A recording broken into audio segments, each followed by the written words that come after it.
StraighTAllDay.com. Now tuned into the show where you learn the discipline to show up day after day to do the work, the confidence to put yourself out there boldly and authentically, and the mental toughness to continue showing up, doing the work, putting yourself out there, even when the success you've expected to achieve has yet to be achieved. And on top of all this, you get a huge dose of personal initiative that is the go-getter energy that moves any one of us, including yourself, to go and make things happen instead of waiting for things to happen. And then we put all this together into a series of frameworks, approaches, insights, strategies, and techniques all underneath the umbrella of one unified philosophy that is called Work on Your Game.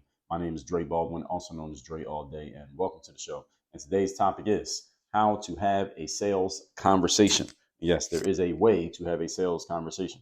And I'm going to tell you what it is here today. Before we get started, I remind you all of two things. First of all, my daily motivation text and Monday motivations, which go out to everybody in my text community. It is free to join. My number is 305-384-6894. Once we start sending that message out again, you'll be getting those messages straight to your phone, guaranteed to have you focused, sharp, and on point to start your day or your week. And once we start sending them again, everybody who's in the community will be getting that message. Secondly, Work on Your Game University. That is a place where I do all my coaching. If you would like to have me as a direct coach, and if you know what I know, there's no reason why you would not have me as your direct coach. You should have me as your direct coach if you don't already. So let me tell you what to do. Go to workonyourgameuniversity.com. That's where you can get into our group mastermind programs. You can learn about what we're doing, see how we make things happen over here, and you will have options to go further into our university. We have other options besides just our group programs. We have one-on-one programs and other higher level options as well. But you can start at least at the group level by going to workonyourgameuniversity.com. That link is down below in the description, or you can just type it into your favorite browser. With that out the way, let's get into the topic here today, which again is how to have a sales conversation. This is another subject that, because I've done so many episodes of this show, people sometimes ask me, Dre, how do you keep coming up with material for the show? The reason I keep coming up with material because I'm consistently conversing with the target members of my audience, the people who I make these episodes for. And some of those target members are, many of them should be, if they're not already, members of Work on Your Game University. And this is one that came up in a group coaching call.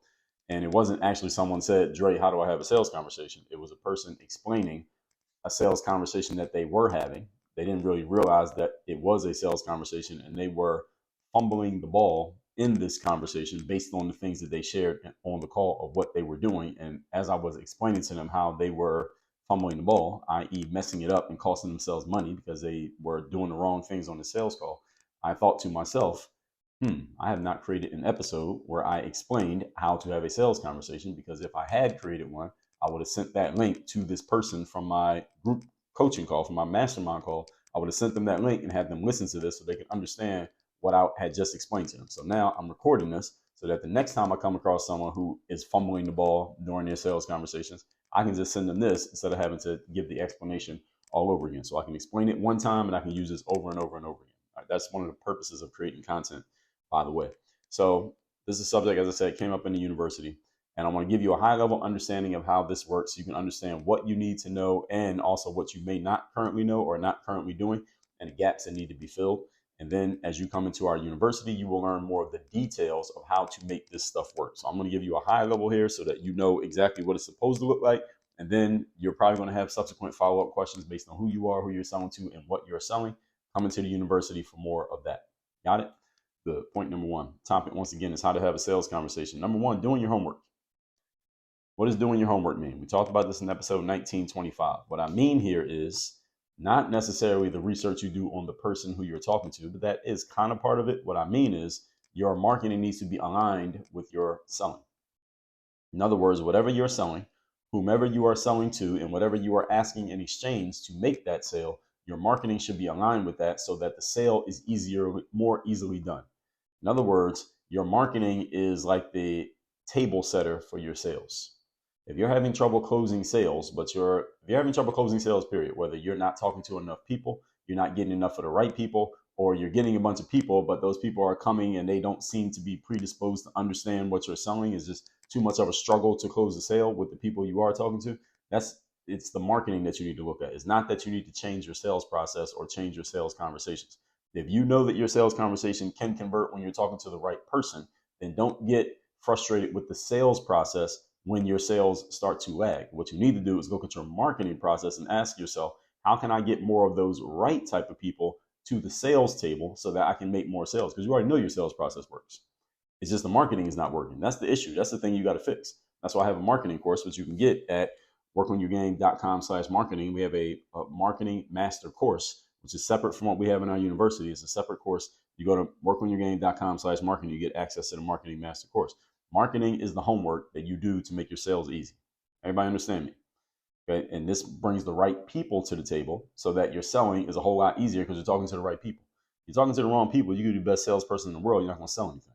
So if someone's trying to bring me to the table for a sales conversation about a fishing pole or a set of golf clubs, they're not going to make any sales to people like me because I'm not in the market to buy fishing poles or golf clubs. I don't fish and I don't golf, at least as of today. So the marketing is the mistake because the marketing is setting the salesperson up to fail because it's bringing the wrong person into the room. You understand? Now, if on the other hand, you had a salesperson who was selling, I don't know, what's something that I am in the market to buy. I like to eat candy. That's my vice. I like to eat candy. I don't eat a ton of it, but I do like to eat candy. So if somebody was selling some candy and your marketing drew me in, then that's good marketing because it's bringing in somebody who might actually buy something. So your marketing has to set your selling up to actually be easier. So understand that half of your sales job, folks, is not how eloquent you are in the sales process or how dazzling your presentation or your PowerPoint slides, if you're even using those. The most important part of a sales conversation is talking to the right people in the first place. Half of the job of sales is talking to the right person in the first place. Any of you who's going out in the dating market, any of you who is single and looking, half of your job is attracting the right candidates in the first place. If you're a lady out there and you're going out and you want to be seen and you want to get noticed by men, half of the job here is not you sizing up the men who approach you. It's presenting yourself in such a way so that the right type of man approaches you in the first place so you don't have to turn down too many of the wrong guys. Can we agree, ladies and men out there? Same thing with you. When you're out and you are out and about and you may be approaching women, because generally men approach women, half of the job here is you presenting yourself in such a way that the women that you want to meet, the women who you want to meet, are actually attracted to you and that they notice you. And maybe even, let's take a step back, you're even in the places where they are. All right, you're going to the wrong places and you're not meeting any girls you like. I've not met, but heard many men say things like, well, I don't like living in, they fill in the blank of where they live. And they say, well, there are no quality women in this town. All the women are this and some negative thing that they don't want. And that's often not the case. The problem is, man, you are presenting yourself in such a way that only the women who you don't want are noticing you, or you are presenting yourself in such a way that the women who you do want are not interested in you because your presentation is off. Your marketing is missing. There's a hole in your marketing process. That's why there's a hole in your sales process. Everybody understand what I'm saying here? So half of the game of selling happens before you even sell. That's why we call this doing your homework.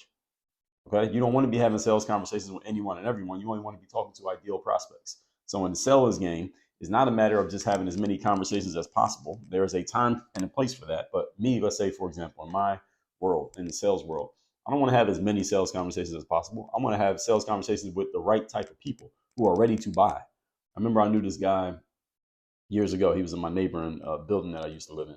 And I forget what it was he was selling. I think he was selling some kind of a credit repair or tax prep type of business, something like that he had. And he was explaining to me his system. And he had some people in the Philippines working for him who would work the phones. They would talk. He ran ads on Facebook. He would get leads, and then the lead would do whatever. The person would fill out some information, and then his people in the Philippines would get on the phone with them and basically filter through the prospects to find people who are really ready to buy. And when someone was really ready to buy, they would get passed off to him, the American guy, and he would get on the phone and actually close them on the sale. But the only people he was talking to were people who had already gone through the process and gone through the steps to where they had been filtered through to only highly qualified prospects who were ready to buy were the people he was talking to, which means most of his sales calls ended up as closes. A close means the person actually bought and you got the money. That's what your marketing is supposed to do. Your marketing should work like that. So this is all set up, again, by the marketing conversations you're having with people so that you and they know whether y'all are for each other or you're not.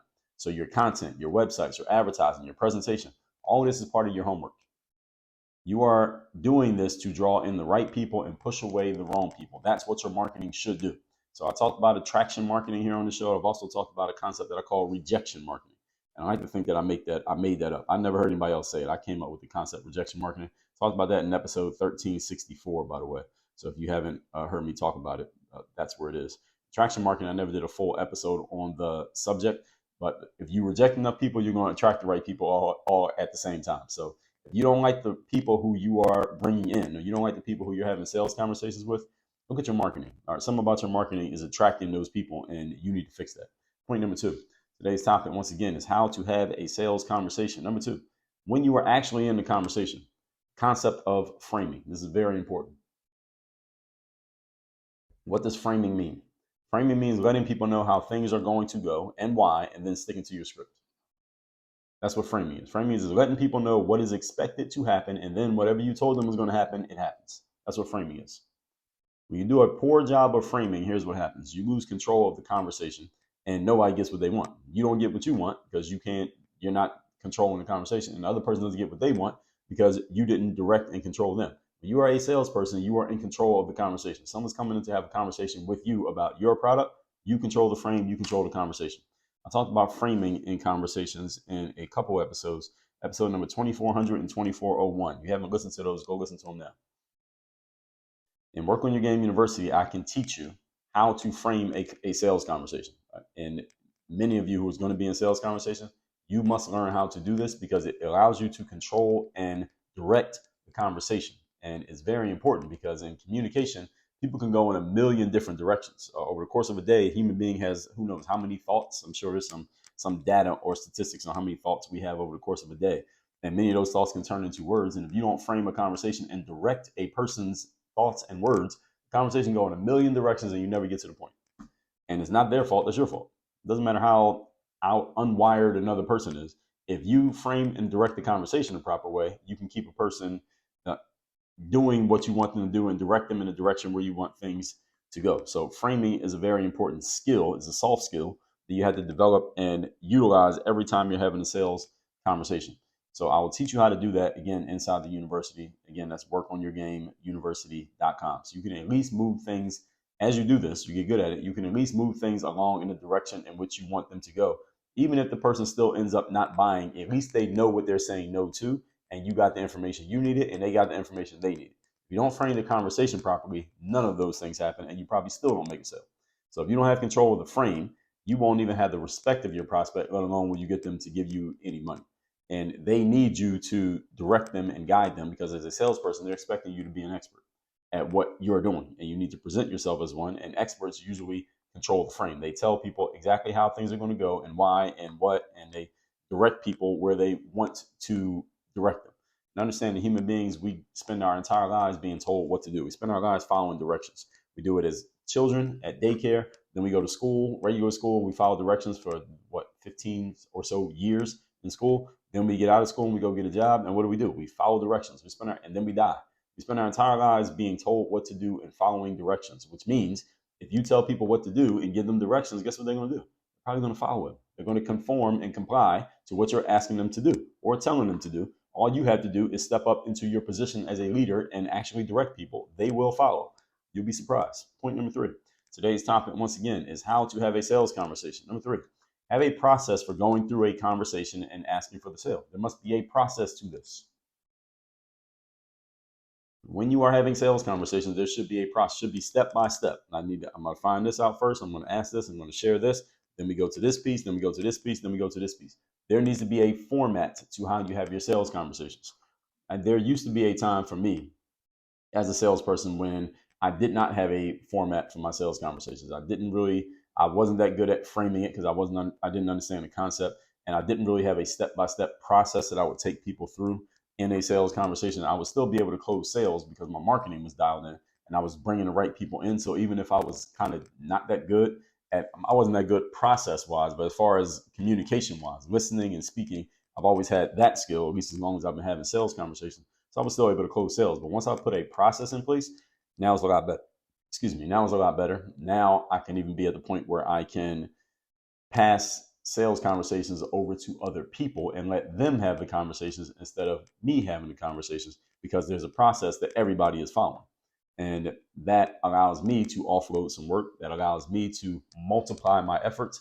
And of course, that allows us to multiply the results when we know that our efforts lead to results. So you need to have a process for conducting a sales conversation. Everybody should know that what we're doing here is we're having a conversation about whatever it is that we're talking about. And the end point of this conversation is you're going to make a decision about whether or not you're going to buy this thing.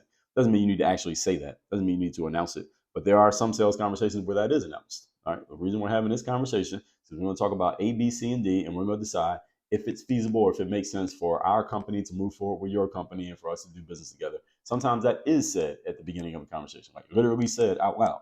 And in other conversations, it's not said. When I do my sales calls, I don't say that. I don't say, hey, we're having a conversation because I'm going to sell you this thing. And that's not what I say. But people know based on the way we set up the conversation before they get into it, that that's what it is anyway. We make sure that our marketing is set up so that they know that that's coming before it even happens. So you got to have a process for conducting your conversations. That means framing properly, walking your prospect through the steps of the conversation to the culminating point of you asking for the actual sale. And part of your process is asking for the sale, by the way. Any of you who's in sales understand that asking for the sale is the most important part of the sales conversation. If you don't ask for the sale, you will not make a sale. Most people are not going to buy from you if you don't ask them for the money.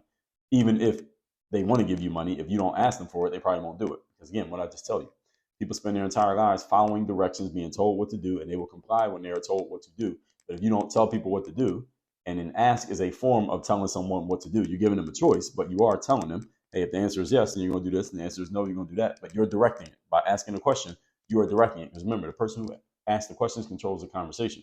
The person answering the questions is being guided through the conversation.